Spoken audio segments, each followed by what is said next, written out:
Okay, let's talk about strings. Let's define a string first. A string is a sequence of characters, meaning letters, numbers, and other characters like the dollar sign, or spaces, or punctuation marks, enclosed by single quotes, double quotes, or even triple quotes when spanning multiple lines. So, let's define a string and assign it to a variable. I am going to create a variable named myString and assign it the following value. So, equals, equals, this is my first string. Let's check the value for this variable. Okay, now let's do the same thing using single quotes. So, my string, this is my first string. Let's check the variable again, and we got the same result. This is correct. So you can use both double quotes and single quotes for defining a string. Now, what do we need triple quotes for? Well, we need them when we want to enter a string on multiple lines. For example, a comment into our code. Let's see how can we do this.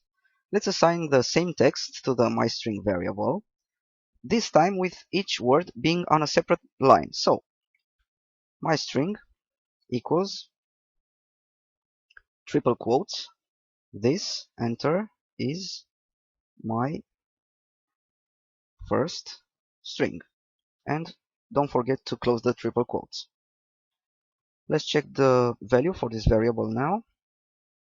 Okay, so we got something new here.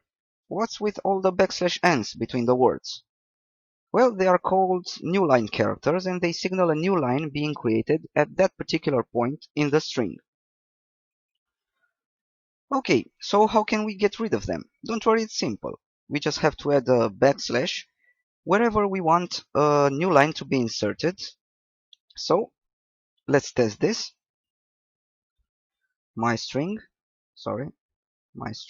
equals triple quotes, this, and the backslash is backslash my first string, and close the triple quotes. Now let's check this again. So myString, and we got rid of the backslash n's. This is what we wanted in the first place. Cool. Now let's talk about indexing, and this applies to other data types also. Python uses indexes to mark the position of an element within a sequence of elements. Strings are also sequences of elements, and those elements are the characters in the string. The first element of a sequence, when counting from left to right, has the index 0. Then the second element has the index 1, and so on.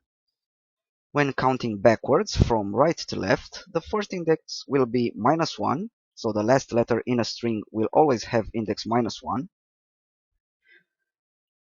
And the next letter from right to left will have index -2, and so on. Indexes are enclosed by square brackets whenever we want to access some letter of a string. So let's see this in practice. Let's create variable string1 and assign it the value Cisco router. Let's see string1. Okay. How can we extract the first character of this string? Well, by using an index, of course. And that would be index 0. So to access an element of string1 positioned at index 0, we should type the following. The name of the variable, so string1, then without any spaces, the index number in between square brackets, so string1 of 0. And this gives us C, which is correct because this is the first character in the string. Now let's find the third character of string1. What index should we use? Well, index 2, right? So let's test this. String1 of 2 gives us S, correct again. Now let's see the sixth element of the string. We will need string1 of 5, right? So indeed we got the space in between Cisco and router. Don't forget spaces count as characters too. Now for the negative indexes. Let's access the last character in the string. We will use index -1.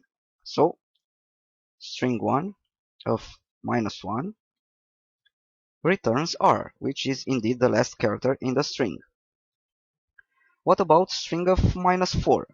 Who would that be? Well, let's count. We have R -1, E -2, T -3, and U -4. So the letter U should have index -4. Let's check this. String 1 of -4. Okay, indeed, we were right again. Great. One more thing on indexes. What if we enter an invalid index for our string? First, let's find the length of our string. So for this, we will use a function which is called len. This counts how many characters are in the string and returns the number of characters to us. So let's use the len function. So len of string 1. This is how you use it. You specify the variable name in between the parentheses. So len of string 1 returns 12. So we have 12 characters in our string. Great. Now back to the first question. What happens if we enter an invalid index? Well, let's try it. String 1 has 12 characters, so counting from left to right, the last character should have the index 11, right?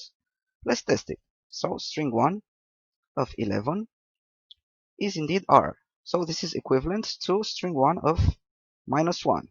Okay. Now let's see what happens if we enter string 1 of, let's say, 20. So string 1 of 20. Well, we get an error. Let's celebrate. It is the first error that we see in this course. Now let's read the error text. It says index error. This is the type of the error. There are many types of errors in Python, and we will go through the most common ones later in the course. Now let's continue reading this error. It says string index out of range. So Python found out that we typed an invalid index in between the square brackets and told us that the index is indeed out of range because a 12-character string cannot have a letter in position 20, obviously. Now it's time to have a look at some string operations to help us work with this data type.